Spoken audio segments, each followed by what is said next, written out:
honourable member for North Island, Powell River.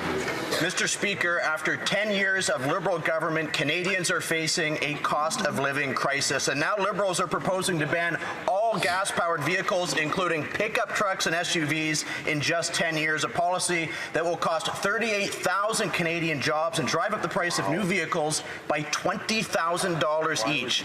Conservatives believe that Canadians who drive their kids to school or to sports or themselves to work should have the freedom to choose the vehicle that's right for them and their families at a price that they can afford. Why does this Liberal government apparently disagree? Oh, great question. The Honourable Minister of the Environment and Climate Change. Mr. Speaker, once again, it is so shocking in a moment when our auto industry is under fire from the unjustified tariff from the United States that we have the Conservatives talking down a growing industry right in our country. We are going to stand up for our auto workers, we're going to support our auto workers, and we're going to make sure that Canadians have access to a growing area for vehicles. It's actually growing globally. We're going to make sure that Canadians have access to zero-emission vehicles. The honourable member for Brandon-Souris. The Liberal government is banning gas-powered vehicles and forcing Canadians to buy electric. This will add $20,000 on top of the average $66,000 price of buying a car, as if they need to be more expensive in this country. This will jack up prices on Canadians and gut hundreds of energy sector jobs in Western Manitoba. Canadians do not want to be forced to drive EVs. With manufacturers like GM and Ford calling for its removal, will the Liberals admit their mistake and vote in favour of our Conservative motion to give Canadians back choice in what they drive later today? L'honorable ministre des Finances. Mr. Speaker, what we are prepared to admit is that we landed generational investment in this country, Mr. Speaker. You have seen companies of the like of Volkswagen choosing Canada, Mr. Speaker. You have seen companies like Honda choosing Canada, Mr. Speaker. You have seen companies like Stellantis choosing Canada, Mr. Speaker. And the reason why? Because we have the best worker in the world, Mr. Speaker. Because we have a growing industry. Because they know that Canada is the land of the future, Mr. Speaker. They should rally with us, cheer our workers, cheer our industry, and let's cheer Canada together. Telling Canadians to live in shipping containers, will the housing minister go home to his $2 million penthouse in Vancouver, his 11 acres in Tofino, or his $5.6 million property in Squamish? This hypocritical minister is telling young Canadians stuck in their parents' basement that housing prices don't need to come down. Does he not see how arrogant and condescending that sounds from atop his Vancouver penthouse? Yeah. The Honourable Government House Leader.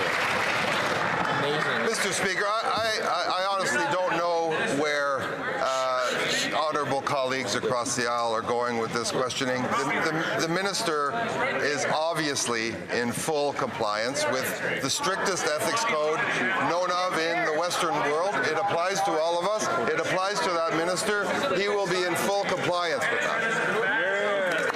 The Honourable Member for Sherwood Park, Fort Saskatchewan. Mr. Speaker, I would encourage the minister to come down from his penthouse and answer the questions himself rather than relying on the House Leader. He has a $10 million real estate portfolio that includes multiple properties and a beautiful Vancouver penthouse. I'm sure it's very nice. No wonder then that his first act as housing minister was to announce that he doesn't want housing prices to go down. No wonder. Why is this minister putting his personal portfolio ahead of his cabinet portfolio and abandoning young people who are stuck without jobs and still living with their parents? The Honourable Government House Leader.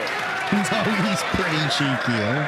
Mr. Speaker, it must be getting late into the month because the level of innuendo coming from the other side of this House is quite frankly appalling. Obviously, this minister is in compliance with all of the disclosure obligations and is going to continue complying with the strictest ethics code in the world. And at the same time, he will obviously be creating many hundreds of thousands of housing opportunities for young Canadians, Mr. Speaker.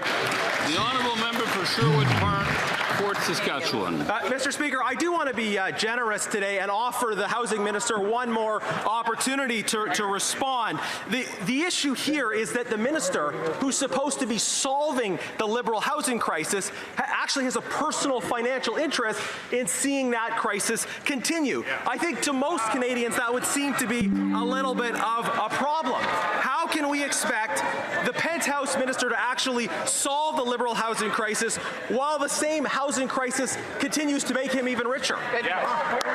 That's true. That's a very good point. Let me take one more opportunity to denounce this juvenile, amateurish invective coming from the other side of the House that impugns the motives of upstanding people who present themselves for public office, who work tirelessly to create opportunities for Canadians. This minister has a large mandate. He will create hundreds of thousands of housing units for Canadians. He will continue that work, and of course he will comply with all the rules, Mr. Speaker. Mr. Speaker, extortion is up 357%. Take, for example, the Lehmans in Mission. Last year, they lost $300,000 to this heinous crime. While their lives were completely destabilized, the criminal never served a day in jail, got 9 months house arrest and probation. The Liberals rejected our common sense extortion bill in the last Parliament that would reinstate mandatory minimums. Why won't they stand with Canadians and reverse their disastrous policies? The Honourable Minister of Justice and Attorney General. Mr. Speaker, when dangerous people commit violent crimes, it's important that they face serious criminal penalties. Mr. Speaker, I would point out to the honourable member that extortion is illegal in this country and its perpetrators must be apprehended and punished in accordance with the criminal code. When he looks at mandatory minimum penalties, he'll see that repeat violent offences involving firearms have a mandatory minimum penalty of 7 years and a maximum penalty of life imprisonment. The criminal code is a serious document. It will treat serious criminals very seriously, and I look forward to working with members of the Conservative Party to give law enforcement the tools they need, not only to punish criminals, but to prevent crime in the first place. The Honourable Member for Mission, Matsqui, Abbotsford. Mr. Speaker, extortion is obviously illegal, but it was this minister and the Liberal government that removed mandatory sentences for these dangerous crimes. The sad reality is that the Lehmans will probably never get their money back. And not only were they traumatized by this crime, they were forced to remove the $300,000 from their business account. And now that money is subject to tax with the CRA. When will the Liberals get serious and change the laws that protect Canadians and put the Lehmans first, not the criminal? Hear, hear. The Honourable Minister of Justice. Mr. Speaker, it is beyond reprehensible for a member of the House of Commons to suggest that one party or another puts criminals ahead of victims. We are going to advance important reforms to strengthen sentencing. We are going to take extortion seriously to ensure that people who suffer the consequences of these crimes see recourse through the criminal justice system. But importantly, Mr. Speaker, it can't only be about stiffening penalties. It also needs to be about investing in frontline officers who can help keep communities safe to prevent crime in the first place. As we advance these important reforms, I hope we can, for once, gain the support of the Conservative Party to help keep communities safe. Buddy, the Conservatives have been trying to keep communities safe. Mr. Speaker, incidents of extortion are increasing at a rampant speed, and the Liberal government doesn't seem to be serious about it. In Edmonton, firebombs are being thrown at businesses, and bullets are being fired at houses demanding for extortion money. Extortion is up by 357%. Liberals voted down the common sense Bill C-381, enforcing a 3-year mandatory minimum penalty and a 4-year penalty for extortion involving non-restricted firearms, which was repealed by the Liberals in Bill C-5. Will the Liberals finally adopt the Conservative plan to crack down on violent extortion? Yeah. Don't say it. Don't say it. Very nice. Mr. Speaker, we will hold extortionists accountable. Just yesterday, I was at a big announcement with Peel Regional Police where 18 extortionists were caught involved in a criminal organization. This is a big accomplishment. And we are striking them where it counts. Criminals will be investigated, they will be charged, they will be sentenced.